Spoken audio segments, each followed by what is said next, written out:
just for the way you look at me. O is for the only one I see. B is very, very extraordinary. E is even more than anyone that you adore can love. Is all that I can give to you. Love is more than just a game for two. Two in love can make it. Take my heart and please don't break it. Love was made for me and you. Sports. Hey, welcome to WBGR Sports Network and the Tom the Bomb Sports Talk Show. And this is the day that the Lord has made. We will rejoice and be glad in it. If you don't think it's a great day, just try missing one. And we, L-O-V-E, love sports. Here on the Tom the Bomb Show, I'm your host, Tommy Wood. My co-host, Troy Wood. What's up, y'all? It's my favorite son. His only son. Let's work. And we got another fantastic show for you today. Hey, look, if you'd like to give us a shout out and call in and get involved with the discussion, the number here is 301-429-9247. That's 301-429-9247. Hey, we got a couple of trivia questions for you today. The first one is, he was the first NBA Finals MVP from a losing team. He was the first NBA Finals MVP from a losing team. Who is he? Alrighty. Our second trivia question for today, two for the money. In 1968, on February the 2nd, Wilt Chamberlain set an NBA record with 20 points. He's the first player to have 20 points, 20 rebounds, and 20 assists in one game. Since then, February 2nd, 1968, only one other player has done that in the history of the NBA. Who is that player that had 20 points, 20 rebounds, and 20 assists? Who is that player? We'll get to the end. We'll get to that at the end of the show. You got any ideas? Yeah, but I'll wait till later. We'll get to the end of the show. All right. Hey, look. Hey, happy birthday, Elizabeth Victoria Wiggins. It's my favorite big sister in the whole world, Elizabeth Victoria Wiggins. We just love Vicky so much. Troy, tell them what the saying is. That if you see Vicky in the fight with a bear, what are you supposed to do? Help the bear.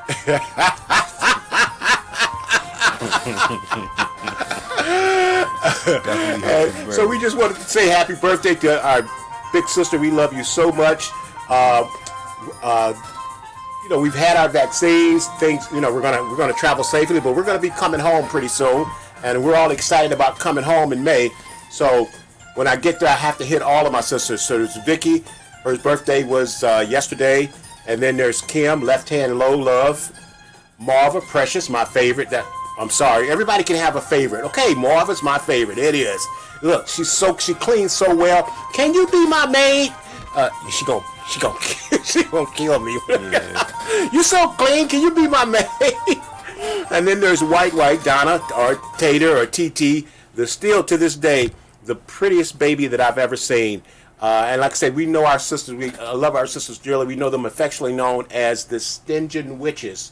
So today, we're starting the show off with the Stingeon Witches shell game, or Let's Make a Deal. So here's the rules to the game. Okay, because it's Vicky's birthday, okay, Vicky gets to pick first, and then at that point, we're going by in age. So that means Kim will get to pick second, and then Precious, Marva will pick third, and then Donna, Tater, TT, White, whatever you want to call her, she's going to pick last. Okay, so those are the rules, and there's some catches to the game. So let's start off, and let's see if they can get the price right. So, at the first bag, that's what's in the first bag. So Vicky has the choice. Vicky gets to pick first, so that's the first bag. Here's the second bag. And Troy's got the third and the fourth bag. All right, here we go. Bag number 3. Oh, yeah. Boom. And last but definitely not least, all black. So we got door number 1, door number 2, 3, 4. Okay, now here's the rule. Here's what our mother Tommy Lee Wood taught us. You never ever give a bag or a wallet without having money in it. So every bag has money in it. Oh, man. How about that? And one bag has the most money, then the second most, and then the third most. So our darling sister Vicky, you get to go first. You get to pick first. We're not going to tell you which bag has the most money in it, but all of the bags have money in them. So, so Vicky goes first, then Kim, then Marva, and then Donna. And this is the Stingin' Widgets shell game. You guys decide when we get home. You guys will be able to pick the bag, and let's see who's the luckiest. Yep. Alrighty. I dig it. So we just, like I said, we're so grateful and thankful for our big sister. She's shown such leadership in our lives, natural and spiritual leadership. We cannot mention Vicky without mentioning Pastor Jimmy Wiggins. You know, he passed brother-in-law 30 plus years ago, so Jimmy's just our brother. And you know, I'm always sowing tacos into him, because anytime you go greet a king, you're supposed to come with a gift. And anytime I come before Pastor Wiggins, I have to come before him with a gift. So as you can tell, we're pretty hyped about coming home, and we're excited, and we can't wait to get there to see you guys. You guys can look among yourselves and decide which ones you want, and Vicky will get us started off. And let's go. That's the show.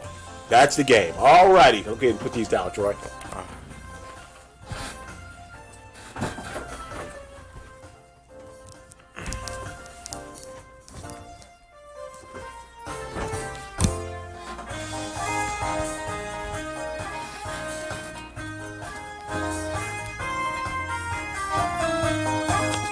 Alrighty.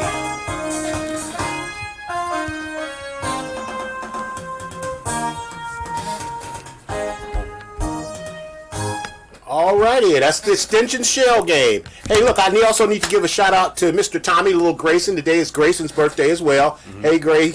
Happy birthday, cuz. So look, let's get right into our next segment of the show. You know, last week, toward the end of the show, we kind of had a spirited debate about Wilt Chamberlain's stat line from the March 18th, 1968 game. And just to refresh your memory, in that game, Wilt Chamberlain had 53 points, 32 rebounds, and 14 assists, and 24 blocked shots, and 11 steals. Now, we always talk about a guy had a great game if he had a triple-double. Well, what do you do when you have 5 categories in double figures? So the question was, is this the greatest statistical game of all time? And Troy said yes, but he said it kind of grudgingly yes, and he gave some reasons. He gave some reasons. He said that he said that the centers of the day were kind of weak and the teams weren't as good. Okay, something they read. Okay, man, don't be. All right, okay. You did say that the game was played differently. I say represent right. Okay, you said the game was played differently because they didn't have a 3-point line, and that here's the other thing. He said that Wilt couldn't get that many shots in today's game, and he wouldn't get that many blocks or get that many shots off. So, we're going to talk about Wilt the Stilt Chamberlain starting off the show. So, first of all, Wilt Norman Chamberlain, widely regarded as the greatest NBA player of all time. Let's check these nicknames out. If you guys remember Rocky, when Apollo Creed would come into the ring and he had all these fancy nicknames, well, Wilt had some nicknames too. Of course, we all know Wilt the Stilt. Another nickname for Wilt Chamberlain was the Big Dipper. Another nickname for Wilt Chamberlain was the Load. He was a load. This is the one I like. They call him the Big Musty. The Big Musty. And then the other nickname, which is really cool, the Record Book. That was another nickname for Wilt Chamberlain. Now, And I know, I got a chance to see Wilt Chamberlain play toward the end of his career. I saw him have a chance to go against Kareem Abdul-Jabbar. I saw him play Bill Russell. And here's the thing. Wilt could be not just the best basketball player of all time. Wilt Chamberlain could possibly be the greatest athlete of all time. He was the most versatile athlete ever. Wilt Chamberlain bench pressed 550 pounds. Arnold Schwarzenegger said, Wilt Chamberlain is the strongest man I ever met. He said, Arnold Schwarzenegger said, Wilt Chamberlain used to pick him up like he was a little kid. He was undefeated as a shot putter in college. At the age of 59, he was still bench pressing 465 pounds at the age of 59. At 7'1", 7'1", he ran a 4.6 40-yard dash. And in the 100 meters, he ran a 10.9 second 100 meters at 7 feet 1 inches. Now, it's rumored that they were at this Hollywood party and him and Jim Brown got into it, so they decided that they were going to race. And Jim Brown is still in his prime while he's still in the NFL, and Wilt Chamberlain beat Jim Brown in a foot race. And Jim Brown demanded a rematch, and Wilt Chamberlain beat him again. Wilt had a 48-inch vertical, which qualifies as the highest NBA vertical ever. Now, 7'1", and he's got a vertical of 48 inches. You want to know how you block 24 shots in a game? You 7'1", and you can jump 48 inches off the ground. But what really kind of get overlooked in Wilt Chamberlain's game is Wilt Chamberlain, I personally believe, is the best defensive player to ever play in the NBA. Without a doubt, he was the best shot blocker ever. Now, statistically, if you look up the statistics, Akeem Olajuwon has more blocks than any player in the NBA. But for most of Wilt Chamberlain's career, they didn't record block shots. They didn't start recording. It's kind of like Deacon Jones. Deacon Jones had more sacks than anybody that ever played in the NFL, but they didn't start counting sacks until after his career. They had to go back on film and try to add up Deacon Jones' sacks. So kind of the same thing with Wilt Chamberlain. They didn't count all his blocks. So statistically, Akeem Olajuwon has the most blocks. So they didn't start toward the end of it. So another thing, Walter Bellamy had one of the best rookie seasons ever in the history of the NBA. Walter Bellamy averaged 31.6 points a game, and that's second all time only to Wilt Chamberlain, who averaged 37.6 points a game as a rookie in the NBA. Now, in their first matchup, Bellamy met Wilt Chamberlain at center court, and he said, "Hello, Mr. Chamberlain. I'm Walt Bellamy." And Chamberlain replied, "Hello, Walter. You won't get a shot off in the first half today." And then Wilt proceeded to block all 9 of Wilt Bellamy's shots in the first half. When the second half began, Wilt walked over to Bellamy and said, "Okay, Walter, now you can play." Now, he did the same thing. In 1980, he did the same thing to Magic Johnson. Magic Johnson used to play pickup games at UCLA campus in the summer, in the offseason. Magic, like I say, he played pickup games with the top college players and NBA players. And one day, Wilt showed up and got into the game.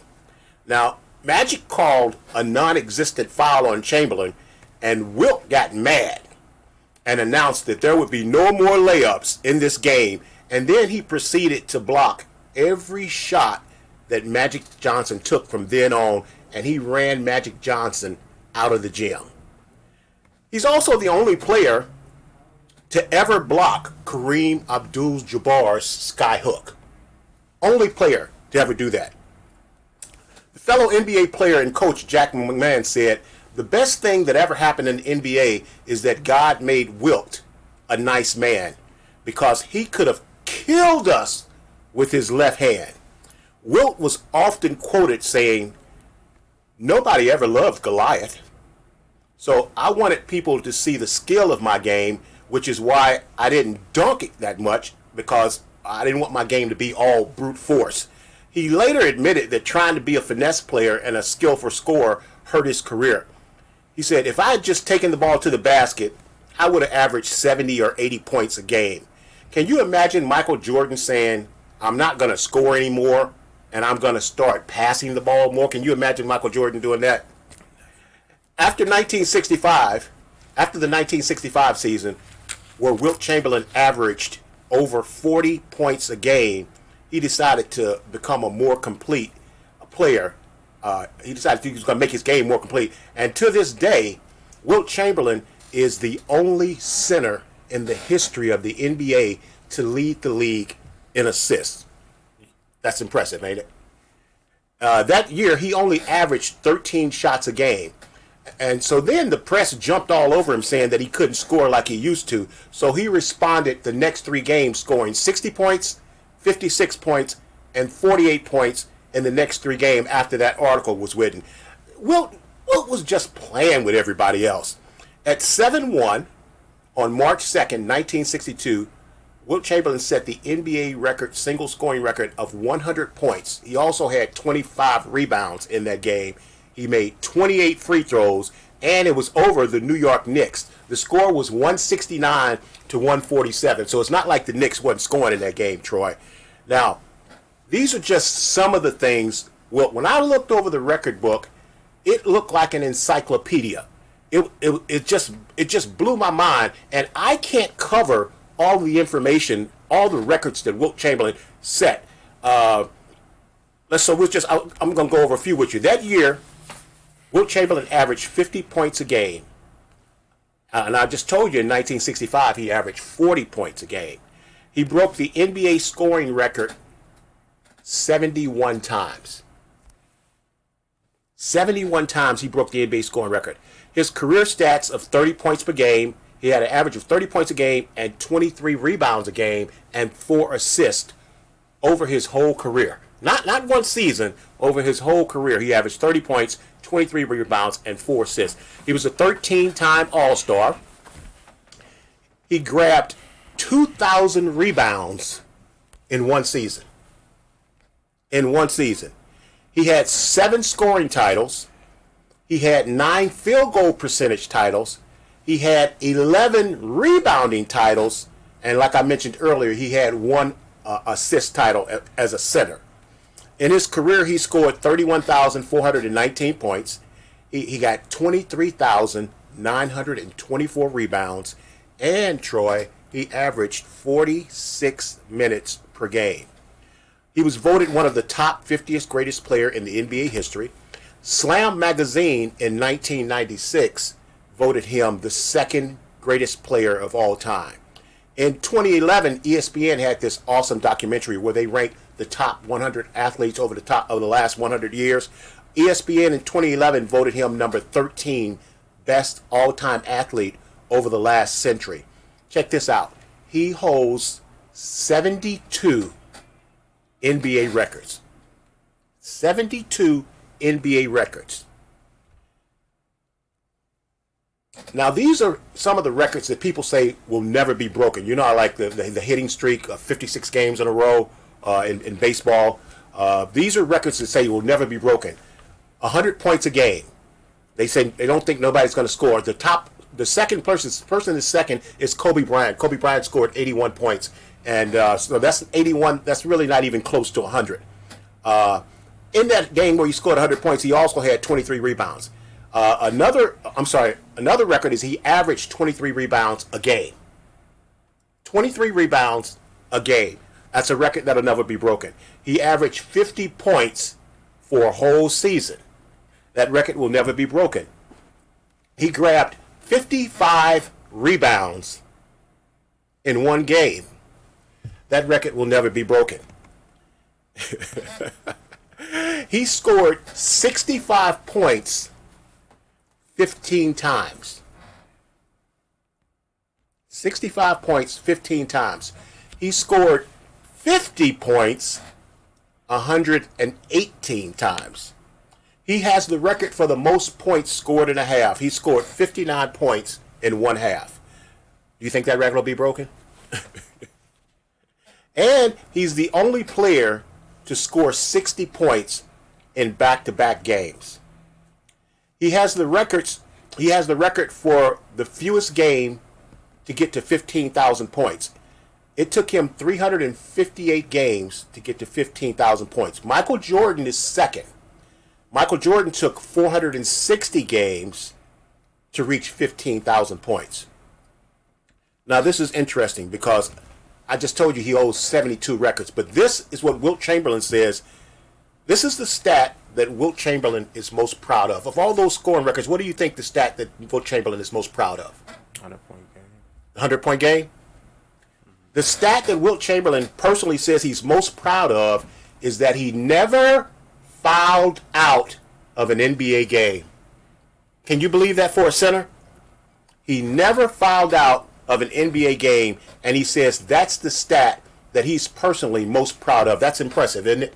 That means he was in control of himself. Mm-hmm. So we all know when you say, we've had this conversation on the show before, the GOAT show, who's the greatest player of all time? Troy's on record as believing that the greatest player is LeBron James. Tom the Bomb's on record for saying Michael Jordan is the greatest player for all time. So what we've done is we've put the stats side by side of Wilt Chamberlain, Michael Jordan, and LeBron James. So Wilt Chamberlain played 1,045 games. Michael Jordan played 1,071 games. Now, we know LeBron James hasn't retired, so he's still playing. But up to this point, LeBron James has played 1,306 games. So definitely LeBron's going to kill him in more games. Mm-hmm. Minutes played. Wilt Chamberlain averaged 46 minutes a game. Michael Jordan averaged 38 minutes a game. LeBron James averaged 38 minutes a game. You know, it's interesting is that these could easily be considered three of the greatest players of all time. I want you to see how close their stats are. I'm looking at it now. So, field goals made in a game. Wilt Chamberlain averaged making 12 field goals a game. Michael Jordan averaged making 11 field goals a game. And LeBron James averaged making 10 field goals a game. Field goals attempted. Now, in that made, Wilt Chamberlain took 23 shots a game on an average. Michael Jordan took 23 shots a game on an average, and LeBron James takes 20 shots a game per average. Their field goal shooting percentage, Wilt Chamberlain averaged 54% shooting, Michael Jordan averaged 48% shooting, LeBron James averaged 50% shooting. Free throws made, Wilt Chamberlain averages 6 free throws a game, Michael Jordan made 7 free throws a game, and LeBron James he makes 6 free throws a game. Wilt Chamberlain attempts 11 free throws a game, Michael Jordan 8 a game, and LeBron James 8 a game. Their free throw shooting percentage, and Wilt Chamberlain scored all these points and he wasn't a good free throw shooter. His free throw percentage was 51%, Michael Jordan's free throw percentage was 84%, and LeBron James' free throw percentage is 73% a game. Rebounds, Wilt Chamberlain averaged 23 rebounds per game. Michael Jordan averaged 6 rebounds per game. LeBron James averaged 7 rebounds a game. Assists, Wilt Chamberlain averaged 4.4 assists a game. Michael Jordan averaged 5.3 assists a game. LeBron James averaged 7.4 free throws a game. Scoring. Assists. I'm sorry, you're right. Assists. Thank you. Assists. And then scoring, Wilt Chamberlain averaged 30.1 points a game. Michael Jordan averaged 30.7 points a game. And LeBron James currently is averaging 27 points a game over his career. So Troy, you say that it would be impossible for him to achieve these numbers again. Yes. Even with what you've heard, you still believe that? Okay, because one of the things you said that this is blasphemy. Yes. One of the things that you said was that the centers were weak and they played some. I didn't say the centers were weak. Okay, man. okay. Tell me what you said. Stop telling people. Tell us. Stop false claiming what I'm saying, bro. Tell us what you said. If you want to talk on my name, make sure you say verbatim what I said. Okay, bro. Tell us what you said. Sick of that crap. Tell us what you said. The times is different. The playing level, the style of play, everything is different. I want to pull up something. Okay. The 55 rebound game. Most rebounds in the game, right? Mm-hmm. He actually did it against Bill Russell and the Celtics. How about that? Now let's look at the stat line. Yeah. Let's look at the stat line. He went 15 for 42. Okay. He didn't probably shoot the ball past 10 feet the entire game. Okay. What's your point? 35% from the field. Most of those rebounds came off of offensive rebounds. Now, I get you're going against Bill Russell. That's fine. But in today's game and age, nobody's shooting 42 shots at the rim. They shot a total of 128 shots as a team that entire game. Wilt had 42 field goal attempts. He went 4 of 10 from the free throw line, 55 total offensive rebounds. Ain't no way, considering that back then, the game was a half-court game. You played in a half-court set. You had your fast break opportunities here and there, but majority, the game was played at a slower pace. Granted, him playing 45.8 minutes a game compared to LeBron and MJ at 38.3 and 38.2. Right? Yeah. So if you're going through the center every single possession and you're going up against a defensive center in Bill Russell, in which you only shoot 35%, you should get 55 rebounds. If you shooting from 3 feet away and you got a 48-inch vertical and you're 7'1". Well, he didn't just he didn't just shoot all his shots around the goal. He was famous for his fadeaway. Man, from 10 feet out. Nonsense. man, look, no, I'm not done yet. Okay, all right. I'm not done yet. Because ultimately, I'm hearing that, oh, yeah, I'm not taking anything away from his stature and who he is as an athlete. All I'm saying is that style of play is non-existent. You're not doing that in today's day and age where the fast break is dominated and 5 wide is dominated. Heck no. You know what I'm doing against Wilt? I'm putting 3 dudes on him, and I'm saying the only way you're going to beat me is by passing the ball. Granted, the reason why he had all those assists in that one game due to the fact that when you got somebody that's used to getting the ball 50 times in the post in one game, you got to kick it out and find an open man. And when you got professional basketball players around you, I hope that they can finish. You know, I ain't playing with no scrubs from the YMCA. I'm not going up the street going playing at the park. I'm playing with NBA guys around me. So if the game is dominated from 10 feet in that era, 55 rebounds, that explains why he has all these numbers. The era is different. What is Michael Jordan famous for saying? You cannot compare eras. I'm not taking anything away from Wilt Chamberlain. Yeah, he played against Willis Reed. Yeah, he played against Nate Thurman. Yeah, he played against Bill Russell, Elvin Hayes, Wes Unseld, Walt Frazier, Jerry Sloan, John Havlicek, Hal Greer, Jerry West, Oscar Robertson, Elgin Baylor. I mean, yeah, I get that. But Billy Cunningham, Earl Monroe, Dave Fink, Bob Cousy. Those are all Hall of Famers. I get that, but there's going to be Hall of Famers from today's day and age that we're going to be talking back from 20 years and going up the line. We're going to be talking about Steph Curry as a Hall of Famer 20 years from now. Yeah. We're going to be talking about LeBron James and Kevin Durant and James Harden and all those guys as Hall of Famers going down the line. I'm not taking anything away from them. All I'm saying is that the game was looked at differently. How are you going to play 46 minutes a game at 7-1 in today's day and age, considering that it's a track meet every single time you play, compared to back in the day where you ran it through the half-court offense, and this is the terrible stigma of old school heads when it comes to basketball. Oh, keep passing the rock. We're going to find the best shot available. We're going to pass the ball 12 times this possession and find a layup for an easy bucket 90% of the time. That's not today's game, today's day and age, or how the game is played. Well, that's not how they played it. He only, look, I just told you, he only stats. He only averaged 23 shots a game. Now, yes, 23. Do you know how many 23 shots a game? That's the same amount that Michael Jordan took. LeBron takes 20 a game. Shot creators. They're shot creators. LeBron has the ball up top. Wilt Chamberlain ain't no shot creator. Look. What are you talking about? Wilt Chamberlain played in the post. Wilt Chamberlain was not a point guard where he had the ball in his hands and he's playing as a ball handler and pick and roll situations. What are you talking about? That's flawed, bro. Wilt Chamberlain could do everything. He led the league in assists. Bro, that's because when you got the ball in the post and people are saying, I'm tired of this 7'1" rascal scoring on me, I will put everybody and my mama on this dude in the post.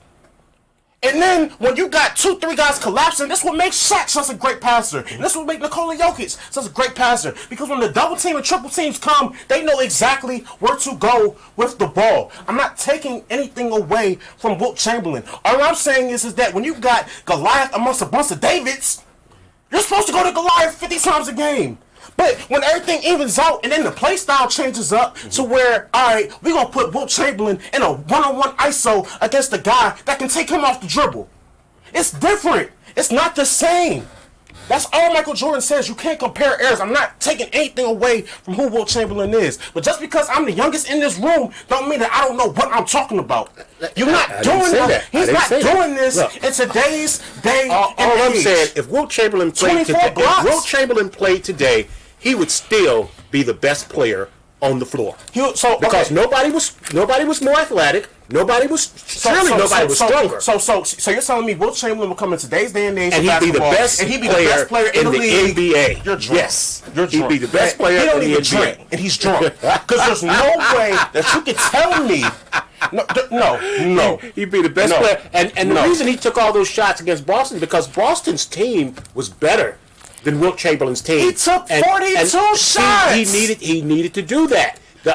Bill Russell and Wilt Chamberlain played each other 94 times, and Bill Russell won 59 times because Bill Russell had a better team. So they needed Wilt to be a scorer when they played the Celtics, and they lost 4 times in Game 7. So it wasn't like it was close all the way.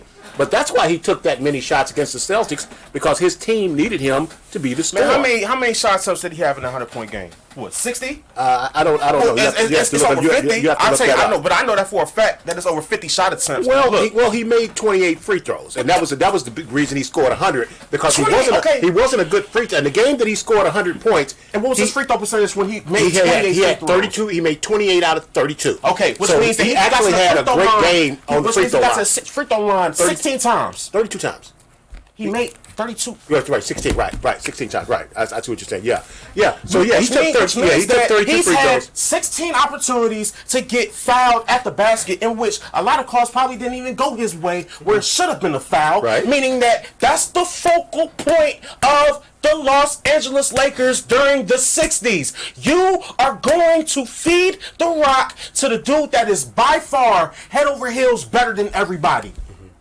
You know, we talk about how some guys, not even talking about basketball, let's just talk about sports real quick. How some guys dominate in levels, and then they have a stigma over top of them because people think that they can't translate their game to the speed of what everything is going on now. Key example on today's day and age, Trey Lance. It's a lot of slack on him because he's coming out of North Dakota State, and he played for the FCS. I'm not taking anything away from Trey Lance, but all I'm saying is, from a coaching and scouting perspective, you're not going up against safeties from Central Arkansas. Mm-hmm.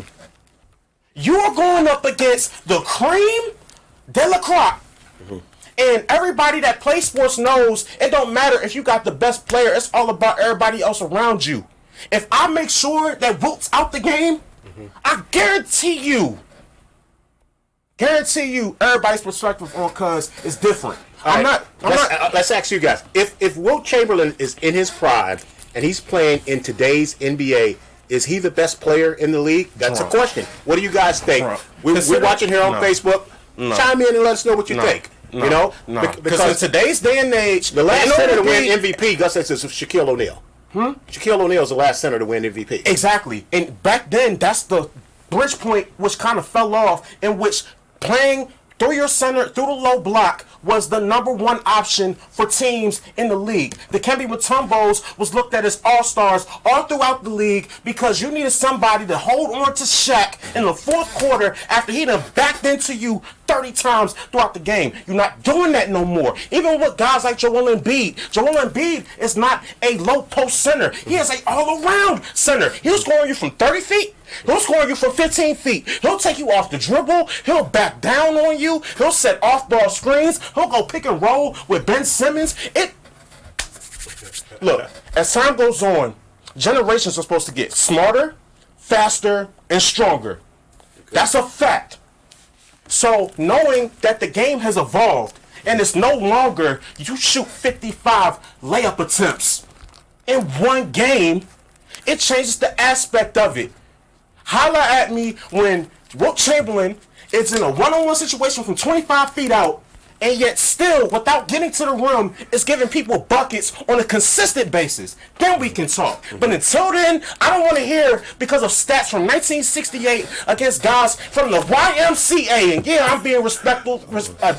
Say something. Yeah, YMCA. Willis From the Reed, Nate YMCA. Thurman, Bill Russell, Elvin I'm not Hayes. just talking about them. Wes Unseld, Regardless, even against Bill Russell, Walt he had Frazier. 55 These rebounds. are the Bill YMCA Russell. guys. Jerry Sloan, Dave DeBusschere, John Havlicek, Hal Greer, Jerry West. But you're talking this. Oscar I don't Robertson, know who those guys are. Elgin Baylor. This is not a history These class. guys were Are all-stars Hall of Famers. and Hall of Famers, just like you have all-stars and Hall of Fame. Billy Cunningham, Earl the Pearl Monroe, Dave Bing, Bob Cousy. All I know is that That's the YMCA. That's a Hall of Fame YMCA. Okay, just like we said before, just like I said before, you cannot compare era to era.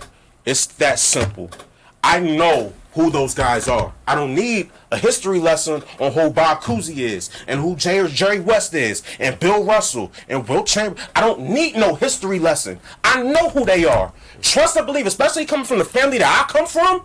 That's all I hear about. Sports 24/7. This is my life. This is what I grew up on. I know who they are. Okay. But just because I know who they are don't mean that I just totally ignore the fact that of what they did. I'm not taking anything away from them. Jeez. All I'm saying is that do it in today's style of play, then talk to me. I'll tell you what.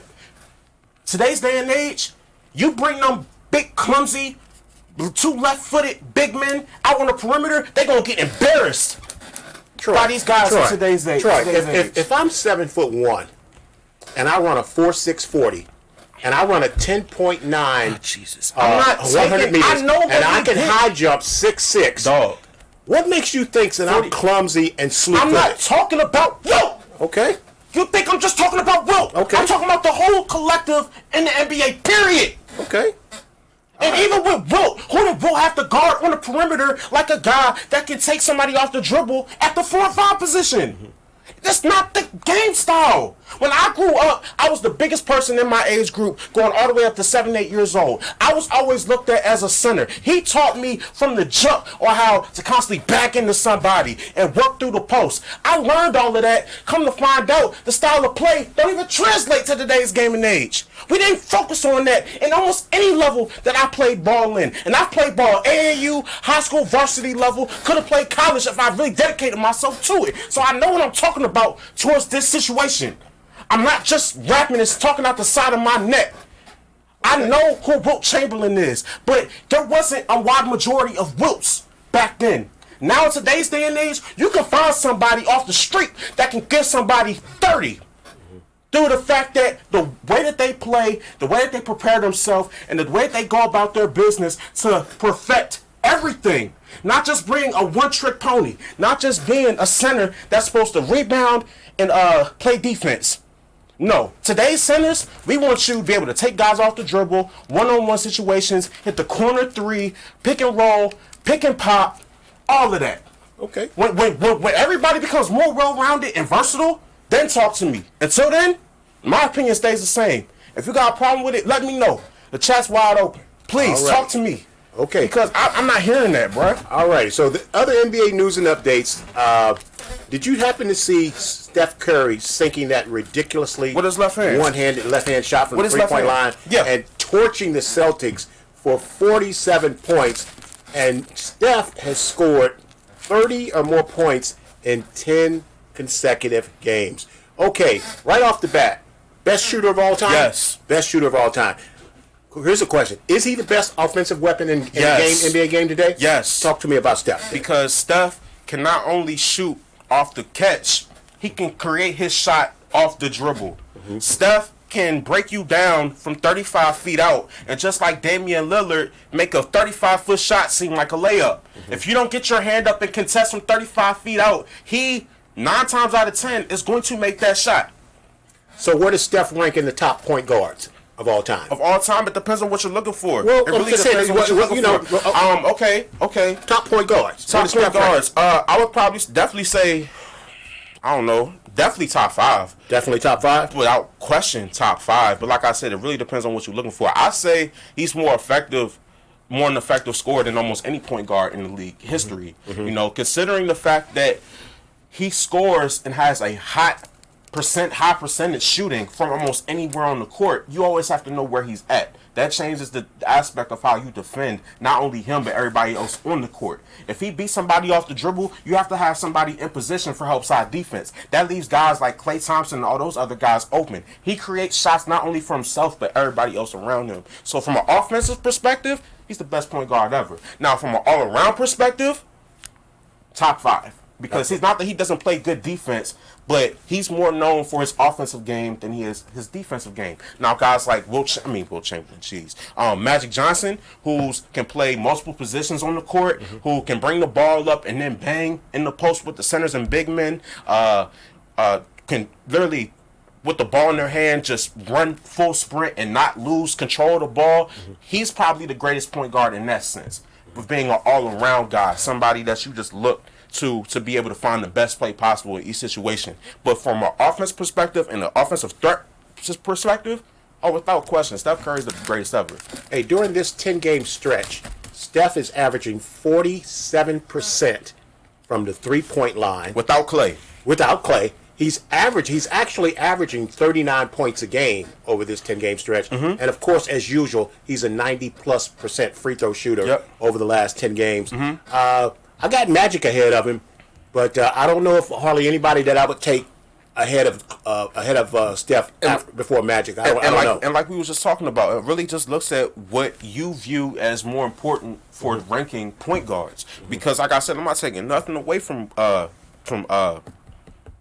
Magic Johnson, but Magic Johnson's not shooting like Steph Curry.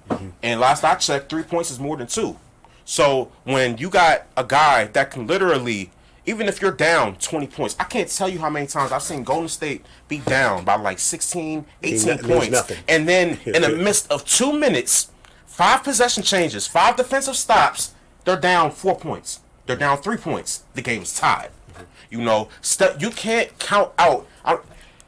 With the way the game was played back then, you really had to focus on the defensive end of the game because the game was mainly played from 20 feet and in.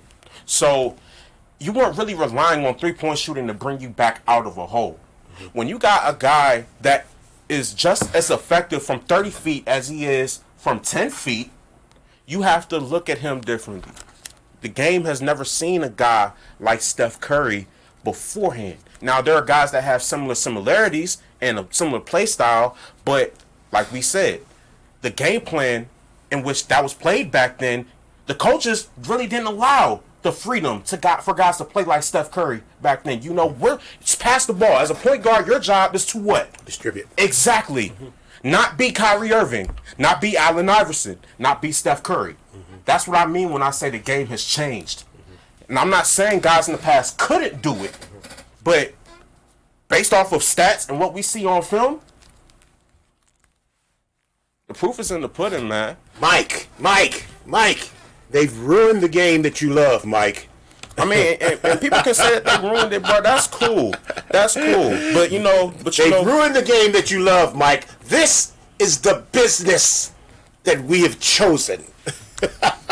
Hey, look, moving on to news and updates. Today, the verdict was supposed to come in today on the George Floyd's death trial. I don't know if it came in or if it's coming in today. It was supposed to come in around noon, but when I checked, of course, it hadn't came in by then. So Minneapolis is bracing for the verdict in the George Floyd's death. God knows what's going to happen. You know, businesses are already being boarded up. Residents are holding their breath. They're fearing a repeat of last year. There's unrest if the jury brings back an unjust decision. And on top of that, with Daunte Wright's death, it's resonated deeply in the state with still open wounds after the death of 2 other black men at the hands of police, Philando Castile in 2016 and, of course, George Floyd in 2020. Now, in the wake of the Daunte Wright shooting has sparked protests again. Another fatal shooting during a routine traffic stop of an unarmed black man has sparked anger in Minneapolis and across the nation. His mother says, "What is justice?" It isn't even a word, you know. And this is bigger than the pandemic. Okay, racism is the devil's number one tool and weapon because it divides. Okay, united we can stand, but if we're divided, we're going to fall. And the DI, the die and divide, anytime you see DI in front of the word, that actually means to die to. So anytime you have that, you're going to die. So Daunte Wright, I thought this was interesting. Daunte Wright called his mother before he got out of the car, before he was shot and killed. Mm-hmm. So the use of force nationally, it's not an accident. How police officers are being trained. So what we want to do now is we actually have a guest going to join us on the show. We're going to actually call on our crime expert, Nathaniel Wood Jr. And let's see if we can get Nat on the line and have him help us talk about this. Okay.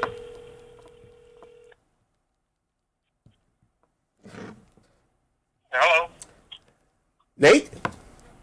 Yeah. Uh-huh. Okay, look, we have Nathaniel Wood Jr. joining us, our crime expert. Nate, what we're going to do is we're going to talk about this. We're going to kind of have a conversation between you, me, and Troy.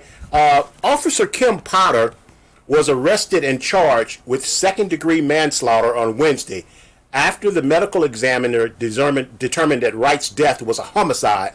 She made her first court appearance last Thursday, and then she submitted her resignation on Tuesday. Now, Nate, what I want to ask you is, in Minnesota, second-degree manslaughter applies when authorities allege a person causes someone's death by culpable negligence, whereby the person creates an unreasonable risk and consciously takes chances of causing death or great bodily harm to another. Nate, can you talk to us about that culpable negligence and how officers are being trained today? Well, I can basically say that, first of all, I'm pro-police. So I may say some things that might anger some people, but that's just who I am, and that's just what my training has been. But when I look at everything, I look at the word justification. And was the police officers, or were the police officers justified in pulling Mr. Wright over? And we open ourselves up to get pulled over by doing things. He was hanging stuff from his mirror. He had bad tags. And so the police then are going to be justified in pulling you over. And then they found out that he had a warrant.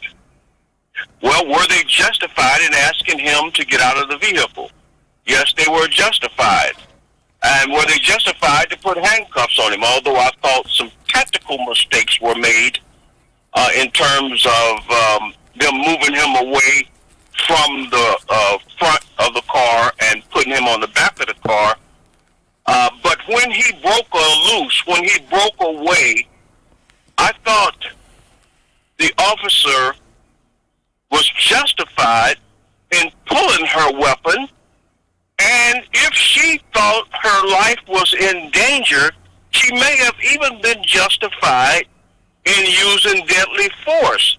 But what happened is that the police chief trumped up, this is my opinion, this is just my opinion, trumped up this fake thing that the police officer reached for her taser and thought he was using her taser. Of course, he resigned, and he blew up in the press meeting.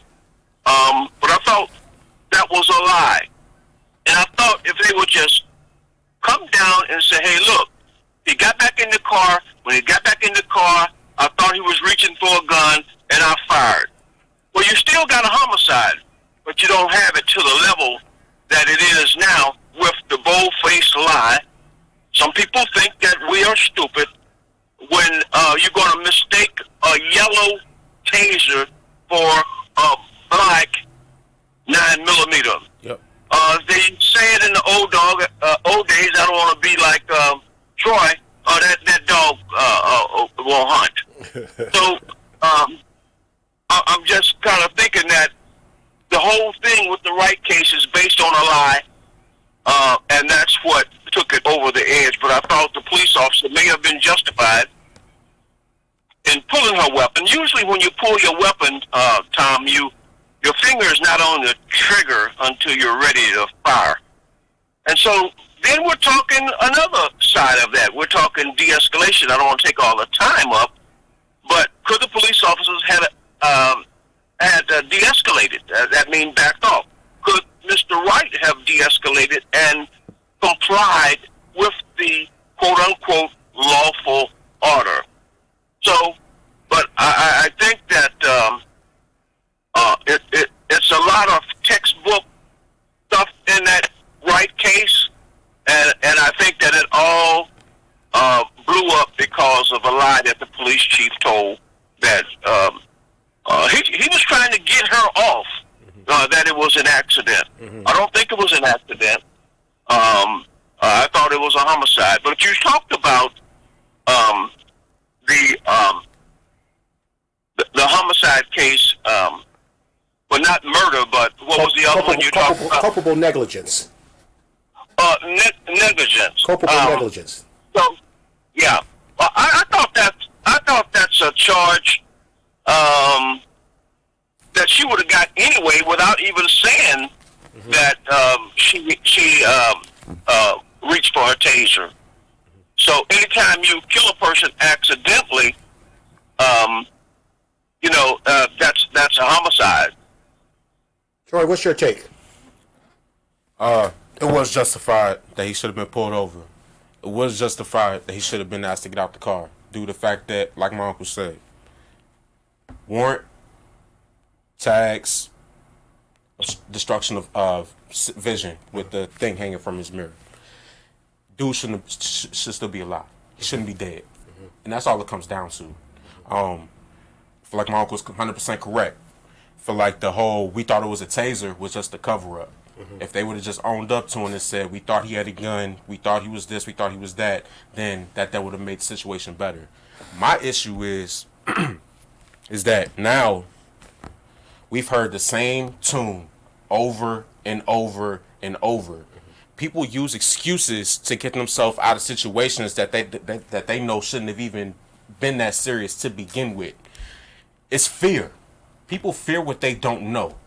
A lot of white people don't know our culture, so they use what they think they know as their viewpoint, which then leads them to act a certain way. If she didn't view him as a threat, he'd still be alive. The man had his his mother on the phone. She had backup with her. She was not by herself. It was 4 cops against one 20-year-old. She felt the need to pull a gun, whether it be a taser or not, on a man that was already outnumbered. What is the threat? I'm not taking away from anything in the fact that dude shouldn't have had anything hanging from his mirror, which I feel like is nitpicky in itself, because I feel like cops see billions of people drive by with dice and baby shoes and air fresheners hanging from their mirror and blow it away because it's not that deep. It's not that serious. It's when these little things turn into big dilemmas in which it causes an issue. De-escalation, like they were saying. Look, someone convicted of the charge that she's charged with would face a sentence of up to 10 years in prison and or a fine up to $20,000. Now, this is the one thing I just want to say. I want you guys to comment on this, because this is what we need to understand as black people out there when we're dealing with police. The police approached his car at 2:01 p.m. At 2:02 p.m., he was shot. And at 2:18 p.m., he was pronounced dead. They pull him over at 2:01, and he's shot at 2:02, and at 2:18 p.m., he's pronounced dead. Listen, you just got to survive. You want to be right, but you don't want to be dead right. And you just got to get out of the situation alive. You can always sue later. You can get a lawyer. You can do all those legal things if you felt like your civil rights have been violated by the police. There's things that you can do, but the number one thing that you got to do is you got to survive. You can't get pulled over at 2:01 p.m. and at 2:02 p.m. you're getting shot, and at 2:18 p.m. your life is over. Nate, what's your take on that? Well, again, we talk about manslaughter, and I've always been afraid of the police, although I've worked in law enforcement as a probation officer and a correctional officer and a special police officer and a law enforcement trainer. I had my own training academy for 5 years. I just think that you got to survive. As a black man, I've been pulled over about 15 or 16 times, and I'm a Vietnam veteran and not really afraid of anything except the police. What's And a shame? Except well, the you know, police. they're the judge, the jury, and the executioner. And on top of that, they have the law behind them. And that's why you see so many police officers get away with killing people. They know the law. Police officers know the law. They're trained the law. They're taught the law, just like I was. And they'll use that law against you. You, as a black man, 18, 19, 20, you don't know the law. You don't think people will kill you. When you make a traffic stop, the first thing you want to think about when you walk up on the car is, how am I going to kill this guy? If this guy is going to resist arrest, he's going to pull a gun out on me. And police officers do get killed. Don't get me wrong. The police officer's number one job is what? To go home alive when the after shift is over. No, to protect that when themselves. the That's shift their is number over. one And job. they intend to do that. Now, on top of that, the other saying is, I'd rather be judged by 12, just like Chauvin, than carried by how many? 6. By 6. Okay, yes, so sir. and they serious about that, and you want to go home. You can get the police officers know the damage that a bullet can do, and I don't know if we as young black men, and I'm not young, do we know the damage that a bullet can do? Police officers know. When you get hit by one of those hot rounds, your body shuts down. It's so traumatic that your body shuts down and you die. What you said, the guy died at 2:02, he was dead? No, 202 he was shot. you know- At 218 he was dead. Yeah. He was 18. Well, he got back in the car and he drove away. Okay. So Troy said you can get him another day, or that would be my take in terms of de-escalation. Hey, look, the kid got away. He's not a threat. He got pulled over before for marijuana. This time he got pulled over for dead tags. And we know him. They call him by his name. We'll go back and we'll get him later. So the lady pulled her gun, and in the heat of passion, she pulled the trigger. Now, did she really mean to pull the trigger? Or I don't know. But I think this Wright case is based upon a lie. And I'm kind of thinking that if you don't go in and try to pull the wool over the public's eyes, that she thought it was a taser, which is ludicrous. Well, Nate, So, we sure do thank you for your time today. We're running short. Unfortunately, I think, this is a subject we're going to have to talk about again. And I'm just so sad that we're still dealing with this and talking about it. Do you have something you want to close out real quick? So just make this real quick. It's God's plan, and it's already been written. In order for change to happen, uncomfortable things must happen. In order for a diamond to produce, it has to, one, get pressured down from the coal. Our generation isn't worried about, just survive. We're actually committed to change. And sometimes sacrifices have to be made for change to happen. George Floyd had to die for everything to be the way it is right now. He shouldn't have died, but he had to die. Martin Luther King had to die in order for the civil rights movement to go through. Rosa Parks had to get humiliated on the bus in order for everything else to transpire the way it did. In order for change to happen, you can't have the mindset just survive. It's not. This ain't Sweet 16. March Madness basketball. This is not survive and advance. We want change. If Colin Kaepernick wanted to keep his career afloat and survive, he would have never got on one knee. But him getting on one knee sacrificed his playing career, but blossomed this whole scenario in which we're talking about. So, all in all, it's already been written as God's plan. Be ready for more things to happen because that's what God said was going to happen. Hey, Nate, thanks for your time, man. We appreciate you coming on the show today. Thank you. Hey, thanks a lot. Anytime, Tom. All righty. Hey, look, Alex Smith is retiring. We just want to say kudos and congratulations to Alex Smith. Yes, sir. He was a number one draft choice, and initially in his career, people thought he was a bust, but I thought he did a fantastic job of salvaging his career and having a really, really good NFL career. And I know he probably still wanted to play, but me personally, I'm thrilled to see him get out of football alive and uninjured. Yep.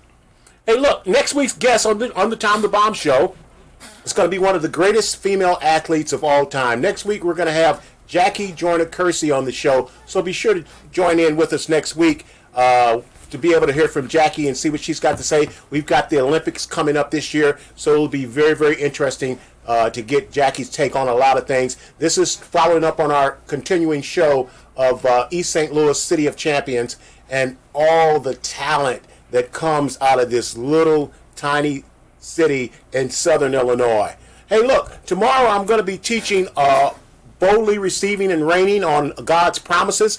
That's the Victory Christian Church International Wellness Ministry. That can be reached at the calling number is 515-606-5422. That's 515-606-5422. The access code that'll get you in is 455683. Again, that's 455683, and that's tomorrow, Tuesday at 6 p.m. Central and 7 p.m. Eastern. Let's get to our trivia questions real quick. The answer to the first trivia question is, who was the first guy to win the NBA Finals MVP from a losing team? Troy, who is it? Mr. Logo, Jerry West. Jerry West. That is correct. The correct answer is Jerry West. And then the second trivia question was Wilt Chamberlain on February 2nd had 20 points. Well, he scored 20 points, 20 rebounds, and 20 assists. The actual numbers is Wilt had 22 points, 25 rebounds, and 21 assists. And there's only one player in the history of the NBA that has done that. Again, you know who that player is? Rest in peace, Nipsey Hussle. Russell Westbrook. Russell Westbrook. That was a dedication game. Russell Westbrook had 20 points, 20 rebounds, and 21 assists. Is the only two guys to ever do that, Wilt Chamberlain and Russell Westbrook. Hey, look, for all your racing needs, check out 2 Wide Tuesday with Darrell Kinsey Jr. on Tuesdays at 6 p.m. on WBGR Sports. For the latest interviews and news in boxing, combat sports, check out hashtag PKG Show, Punches, Kicks, and Giggles with John Russell and our man, Comedian Carr, on Saturdays on WBGR. Man, time flies when you're having fun. We're out of time here, but we sure do thank you for spending your time with us. Listen, may the gates of heaven open and pour an abundance of blessings down on you that there won't be room enough to contain it. Remember, if you want it, you got to confess it with your mouth and believe it in your heart that Jesus died on the cross and rose on the third day, not a Thursday, right, Troy? That's right. Just for you. Remember, darkness cannot drive out darkness. Only light can do that. And hate cannot drive out hate. Only love can do that. God bless you. We'll see you same bat time on this same bat station. God bless you. Thank you. Happy birthday, Vicky. Happy birthday, Grayson. Peace.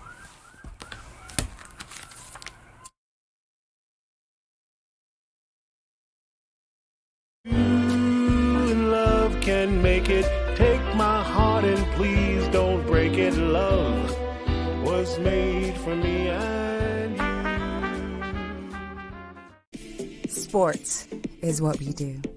It's the fast track at peak speed, moving across the ice, blockers, hitters, B-team, beatdowns, and knockouts, doubleheaders, playoffs, touchdowns, smackdowns, on the mat or on the track.